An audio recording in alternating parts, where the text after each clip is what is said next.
Hey everyone, welcome back to the range. My name is Matt, also known as the King of Armor Destruction, the Armor Wizard, Zap, and Mr. Wet because it's been raining on and off all day. But we've got a body armor demo today. In full transparency, LifeProShield sent us over some of their models of body armor to demo with no strings attached. I do not have any kind of affiliate code or discount code set up with them at the time of making this video. This level 4 plate to demo today is their silicon carbide plate. Let's take a closer look at this guy. This single curve 10 by 12 plate weighs 5.48 pounds or 2.485 kilograms.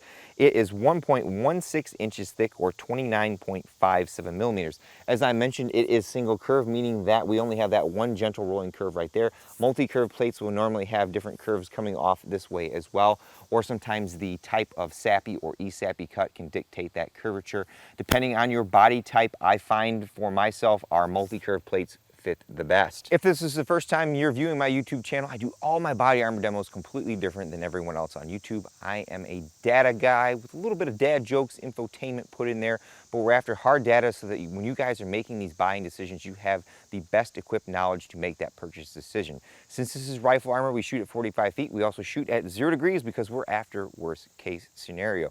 We use a giant clay briefcase filled with Roma Plastilina, #1 clay from Chavant. That acts as our compressible media, and it's a giant 85-pound structure to put the body armor up against. Now the NIJ will heat that clay up to 100 degrees and I drop a ball on it and certify that.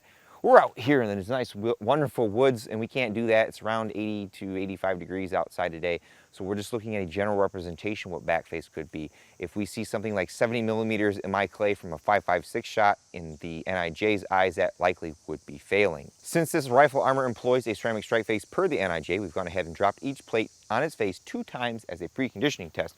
After we've done so, we mark a DT indicating that that drop test has been performed, and then we do a torque test. That's where we take the opposing edges of the plate and we apply pressure to listen for any cracking. If the plate doesn't have any cracking, or at least I can't hear any, I mark it with a TQ, meaning that it is passed.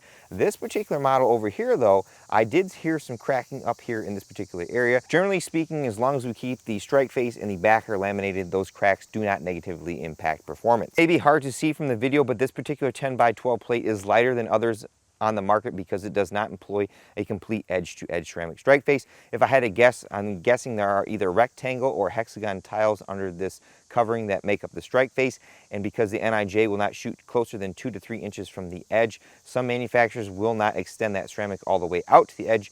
You can kind of see right here and here where I've stabbed it with a X-Acto knife to indicate that that's kind of where the strike face ends. We also use a chronograph whenever possible, a Pro Chronopal Digital DOX, as well as a Garmin 0C1 that we picked up to the Cabela's. A big thank you to them for sending that out so that we have another data set when we have velocity, because we need to know that if we're going to shoot M2 armor piercing at that plate, that we're hitting the 2880 feet per second plus or minus 30 feet per second. Otherwise, anything under that wouldn't be a true worst case scenario. And finally, we put a spreadsheet here at the beginning and the end, and we kind of foreshadow all the threats that we're going to shoot at it. We mark our penetrations and our velocities, and in the end we do a tear down, and then we can confirm what the different material types that the manufacturer is using, and indeed if we do have edge-to-edge ceramic strike face or a reduced strike face. I do want to remind everyone that I am not an NIJ lab, so if you see a threat stopped or penetrated, you should always defer to the manufacturer to produce accredited and recent lab results showing that those threats can be stopped.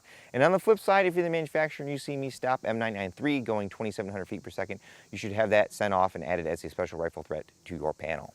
Plate number 1 is ready to go. We're going to start this off right with our level 4 assessment, which is M2 armor piercing at 2880 feet per second plus or minus 30.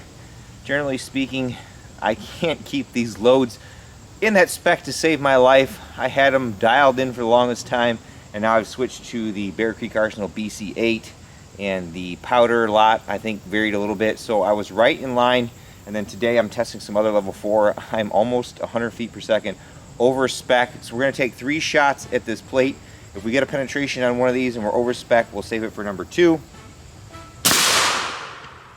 2942.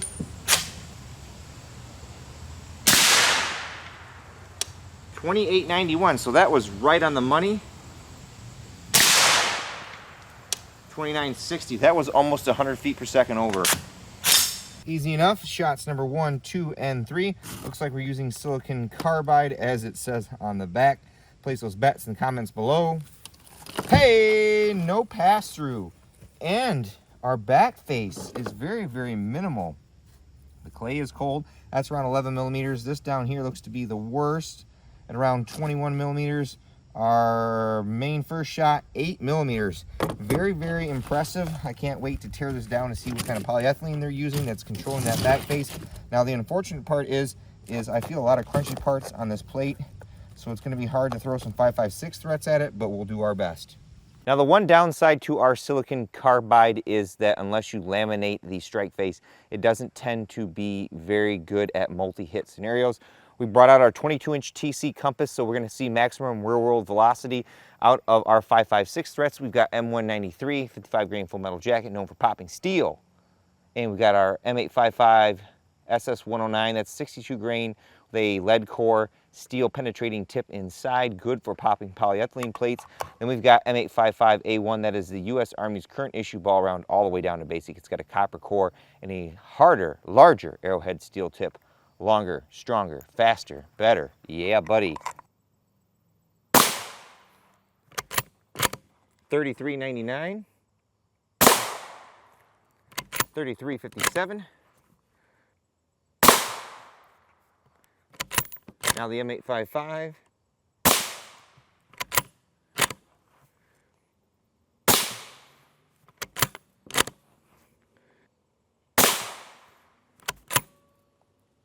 Low velocity off that round.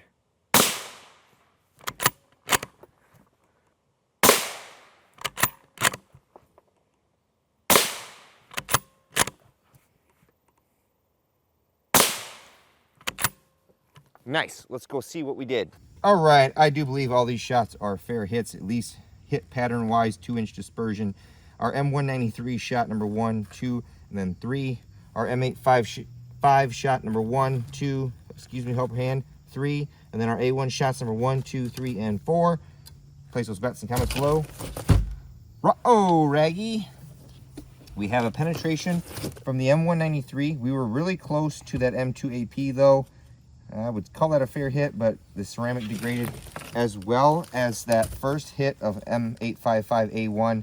It is 2 inches from there, but I'm gonna guess based on how this plate is constructed, we might have shifted a tile. We stopped all of them down there.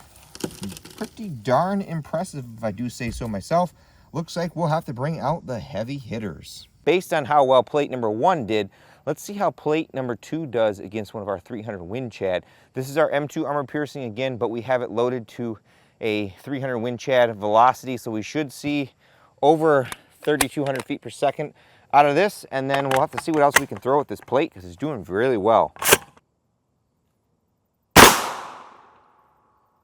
32.31 per the Garmin. I figured you guys were worth it. We've got our 7.62 NATO M993. This is a 130 grain tungsten core projectile, very, very nasty. There's not a lot of plates out there that can stop it at the full 3,000 feet per second velocity. So we've got our SCAR 17S SBR here. This has a 13-inch barrel. I think we still see right around 2,700 feet per second out of this. We'll take a shot, and if we go to the next barrel length, that's a little bit of foreshadowing. 27.58. Well, for foreshadowing any, we've brought out the 16-inch. We should see right around 2,800 feet per second out of this. Deacon will be taking the shot on the upper part of our plate. 28.09 per the chronograph. At this point, I think we're just being a little on the mean side, but I've got one more threat that we're going to shoot at this plate. This is our M80A1, but we've got it loaded in 300 Winchester Magnum. We should see right around 3,500 feet per second from this round. 34.91. Nice. Because of this ceramic material, the plate isn't designed for a lot of multi-hit threats, and I think at this point we're going to be done. But our M2AP plus P plus was right here. Our 13-inch M993 was right here. Our 16-inch was right there. Good shooting, Deacon. And then our M80A1 plus P plus was right there. Place those bets in the comments below. Help a hand. Hey, no pass-throughs, folks. Now that shot down there did bunch up the plate, and some of it might have fallen out, but there is no penetration in the back. We will confirm. Interesting that we're able to stop our M993 from our 16-inch. Very, very impressive. Typically, the 22-inch is where that becomes a problem. And because these are around $70 a shot on the gray market, we're only going to take those 2 shots of this plate. Let's tear this guy down. Paging Dr. Matt to surgery. Paging Dr. Matt to surgery. Now for a fan favorite, the tear down. That's where we get to look at the guts of our plate to see what's inside. Here is plate number 2. On the back, we have a high density foam that is used to control blunt force trauma, and it looks like it's doing a pretty darn good job of it. I measured that right around 187 thousandths. Typically in the past, the more and more threats you shoot at it, it tends to degrade, but this one actually held up rather well. Let's look at our polyethylene backer. On plate number 2, there are no penetrations. Even on that shot down here, it just bunched it up. I measured that right around 480 thousandths. This does appear to be pressed and pressed very well because it is still very, very rigid after taking quite a bit of energy from those 308 threats. You can see on the front where we are laminating our strike face on there. Although I did separate it very easily, and that's always a point of constructive criticism, the harder it is for me to take apart your plates, the better. Now this is the strike face, and this is where I'm gonna have to give a negative to this plate.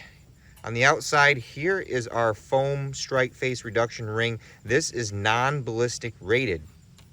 Typically, with a 10 by 12 plate, you have about a 1/2 inch on each side, so you're looking at a 9 by 11 for coverage, but this is even less. This is 1 inch on each side, so that's 2 inches, so you have an 8 by effectively 10 area of coverage with our ceramic tiles. As mentioned, we're using silicon carbide. I measured those right around 400 thousandths thick. I detect a very light and thin drop face foam protected on there. Probably not what I would consider good for doing that. The tiles seem to be adhered well to this, but they could be better. There is quite a bit of them left, but when I was checking them, they felt pretty crunchy, and I didn't want to take a chance. I mean, we could take a shot down here, probably right here, and then maybe there, but otherwise rather impressive. Again, this plate is lighter than the competition because of this non-ballistic strike face foam reduction ring. Back to plate number 1, the only penetration was that shot of M193 right there and that shot of M855A1 there. It stopped the 3 rounds of M2 armor piercing above the spec, and this polyethylene is still fairly rigid.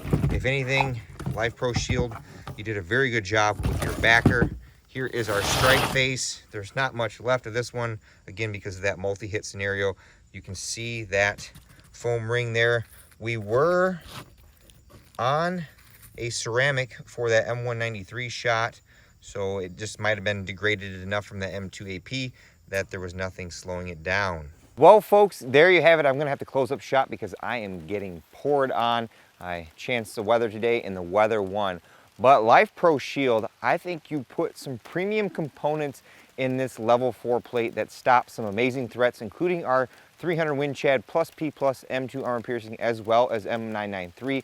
The only detraction that I can offer against this particular model is that giant foam ring on there. I would rather see this plate at 6.5 pounds or 6 1/4. I'm not sure where it would end up if we get that ceramic as close to the edge as possible, as well as adding a laminating layer on the top and bottom of that strike face so that it can stay together as long as possible, as well as bond to our backer. I will have to ask LifeProShield, but based on what we saw with the energy that we deposited on this plate, I do believe that our backer is pressed because it was able to maintain its shape through all that energy transfer. With all that being said, it's time for me to get the heck out of here, but at the end of all my videos, I take a moment to thank all those who help make these possible, because there's a lot that goes into them. Number 1 is my family. Deacon just ran by. They come out here and do a lot of stuff with me, and any time that I can spend with them is greatly appreciated.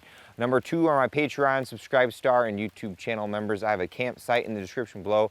It's a landing page. It has a bunch of different affiliate links or commission-based tracking links that a lot of other content creators use, and effectively those earn me a sales commission. They cost you nothing, and what I do with all that money is I put it right back in the channel by buying different consumables like straps or M2 armor piercing. Those are right around $4 to $5 a piece. Number 3 is LifeProShield. Again, sent me those plates to destroy with no strings attached. And of course, number 4 is you all for watching. Until next time, I'll catch you at the range.